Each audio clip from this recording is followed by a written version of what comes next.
የድንግል ማርያም ልጅ አገዘናል። ዛሬ ከቻለን ልጅቷን እናስመልጣታለን። ሰነዶቹን በእጅ ታስገባለን። ብቻ እግዚአብሔር ያግዘን። እንደምንም ብለን እንገባለን። ከነቃና ከመጣብን ይሄንን ክፉ ሰውዬ ተኩሰን እስከ መግደል እንደርሳለን። መተኮስ የሚባል ነገር የለም። መሞት የለበትም። በኋላ እንዲፈራ ነው እንደምትጠብቀው። እንደውም እንዳልገል መጠንቀቅ ነው ያለብህ። ለማንኛውም አስቢበት።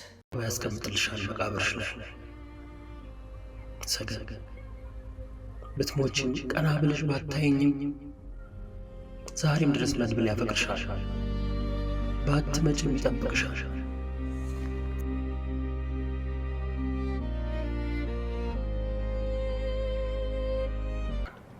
እኛ ስንገባ ልትደፍሩኝ ነው ምናምን ትላለች። አይ ቲንክ በጣም ነው የሚያሰቃያት። ምን አይነት ሴት ብትሆን ነው እባክህ እንደዚህ አለ? ይኖረኛል። ይኸውልህ ኦኬ፣ ዋናው ታርጌታችን እሷ ናት። አደራ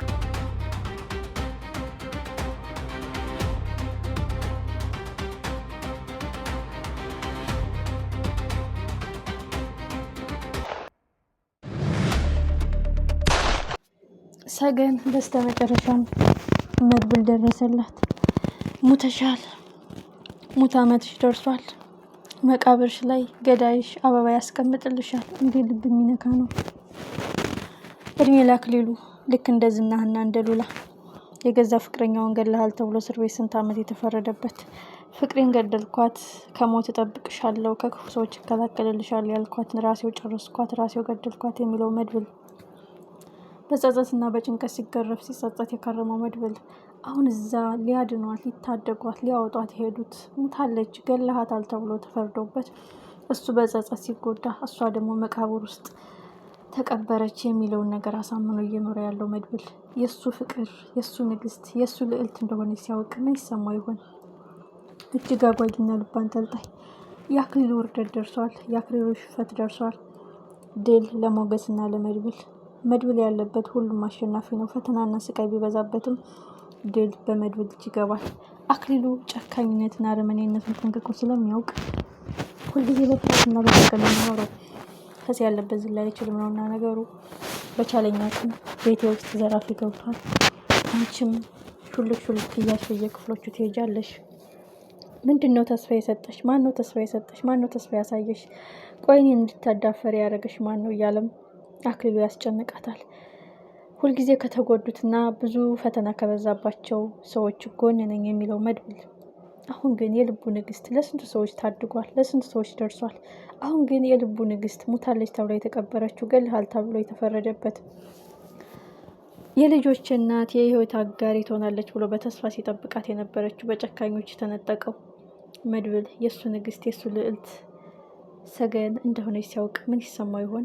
አንዳንድ ጊዜ የወደድነው ሲነጠቀን፣ የወደድነው ስንቀማ፣ የያዝነው ሲቀማ፣ የወደድነው ሲፈርስብን፣ ያፈቀርነው ሲሞትብን እንዴት ያማል። ያውም አንተን የገደልካት ተብሎ ተፈርዶበት እኔው ገደልኩሽ፣ እኔው ልብሽን ሰበርኩት፣ እኔው ህልምሽን ቀጨሁት በጸጸት ሲጎዳ የነበረው መድብል አሁን ግን እውነታው ሊገለጽ ሀቁ ሊፈነዳ ሰገን ነፃ ልትወጣ ሞገስም ንብረቱ ሊመለስ አክሊሉም ትክክለኛ ማንነቱ ተገልጾ ወደ መቀመቅ ሊወረወር አንበሳና አንበሳው ጋር ተፋጧል።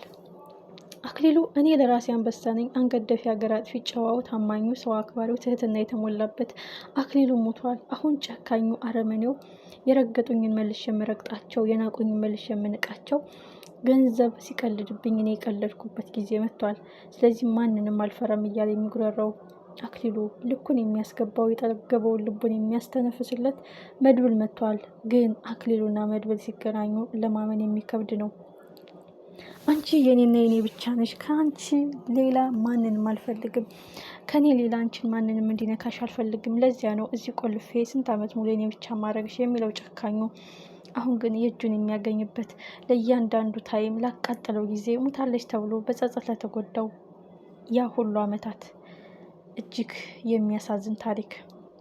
የሰገንንም የመድብልንም ሁኔታዎች መገመት ይከብዳል። መገመት ማለት ነው። ኦልሬዲ አክሊሉ ወንጀል የተደረሰብኝ የቀማውት ሊቀማ ይመጣ፣ የጎዳውን ሊጎዳ ይወጋ፣ የወጋውን ሊወጋ ይመጣ ነው የሚለው። ግን ሰገንና መድብል ገድያታለሁ በጸጸት ወደ እስር ቤት፣ ሙታለች ተብሎ በጸጸት ሲገረፍ የኖረው ገሎች ታስሯል ተብላ እሷ ግን እዚህ እየተሰቃየች ያለችው አይን ላይን ሲታያዩ ለማመን ይከብዳል። ሰላም የተከበራችሁና የተወደዳችሁ ውድ ቤተሰቦች የሰላማችሁ ብዛ። እንግዲህ አክሊሉ በባለፈው ምዕራፍ እንዳየ ነው በሩን ከፍቶ ገባ። እንደ ይህ ጨካኝ ሰውዬ ሁልጊዜ ድሆችን ዝቅ እንዳደረገና ድሆችን እንዳሸማቀቀ ነው። ለድሆች ያለው ንቀት ከልክ ያለፈ ነው። እሱ ከድህነት አሮንቃ መጥቶ ትህትና የተሞላው ታማኝ ሰው አክባሪ እያለ ራሱን የሚያሞግሰው በችግርና በፈተና እንደዚህ ጨካኝ ሆንኩኝ፣ ጨካኝ ስሆን ሁሉም ነገር በእጄ ገባ፣ ጨካኝ ስሆን የፈለግኩትን ህይወት መኖር ጀመርኩኝ የሚለው አክሊሉ አሁን ግን ከመድብል ጋር ሊጋፈጥ ነው። ፈስ ያለበት ዝላይ አይችልም ነው እና ሁልጊዜ በጭንቀትና በስጋት ነው። እንቅልፍ የለውም፣ ሰላም የለውም። የእሱ የልክ መወጫ የንዴቱ ማብረጃ ሰገን ናት። ለዛ መፍትሄው ደግሞ መድብል መጥቶለታል። መድብል የተቸገሩ ሰዎች እድሜያቸው ሲረዝም አልፈልግም፣ በስቃይ ውስጥ እድሜያቸው እንዲቆይ አልፈልግም። ከስቃይ ወጥተው ነፃ አየር ተንፍሰው ህይወታቸው ቢያልፍ እንኳን ምንም አይመስለኝም። ለተጎዱት ደራሽ፣ ለተጎዱት መድኃኒት ነው መሆን የምፈልገው። ለዛ ነው በጥብቅ እያሳሰበችኝ የሚለው መድብል የእሱ ንግስት፣ የልቡ ልዕልት፣ ሁሉ ነገሩን የሰጠችው፣ ሁሉ ነገሯን የሰጣት እሷ እንደሆነ ሲያውቅ ሌላው ይቅርና ሰገን ነው ስሟ ብሎ እንኳን ሞገስ ይነግረዋል ብለ እያሰብን ነበረ። በጣም በጣም አጓይና ልብ አንጠልጣይ ነው። የፈለገው በር ይቀየር፣ የፈለገው በር ቁልፍ ይለውጠው፣ እዛ ቤት መግባት ምንም አያግደንም፣ ምንም አያግደንም። መግደል ካለብን እንገለዋለን፣ ማፈን ካለብን እናፍነዋለን። ታርጌታችን ልጅቷ ናት። ያቺ ልጅ የሱ ልዕልት፣ የሱ መቤት፣ የሱ ፍቅር፣ የሱ ሁሉ ነገር አይኑ እያየ ገደልካት ተብሎ ወደ እስር ቤት የተወረወረው፣ ሙታለች ተብላ ወደ ቅርብ ቤት ተሸኘች፣ ወደ መቃብር ተሸኘች የተባለችው ሰገን እንደሆነ ሲያውቅ ምን ይፈጠር ይሆን? አክሊሉ ሁልጊዜ ጭንቀትና ስጋት ውስጥ የገባው ለዛ ነው። ሁሉ ህይወቱ ውሸት ነው። ሁሉ ማንነቱ የዝርፊያ፣ የጨካኞች፣ የአደገኞች ወንጀለኛ ስራ ነው። ለዛ ነው ሁልጊዜ በስጋት የሚኖረው። ለዚህ ስራው ዋጋ የሚያስከፍለው መድብል መጥተዋል። ሁሉን አደራጅተውና ተጠንቅቀው ወደ ቤት ገብተዋል።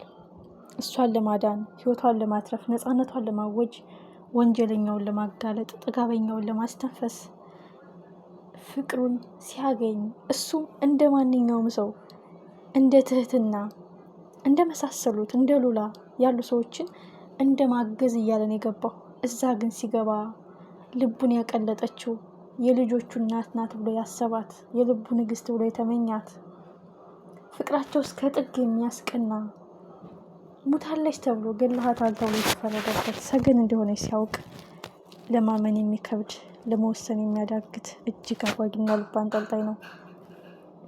በመድብል እገዛ በሞገስ ብልጠት በሩ ተከፍቶ ወደ ውስጥ ገብተዋል።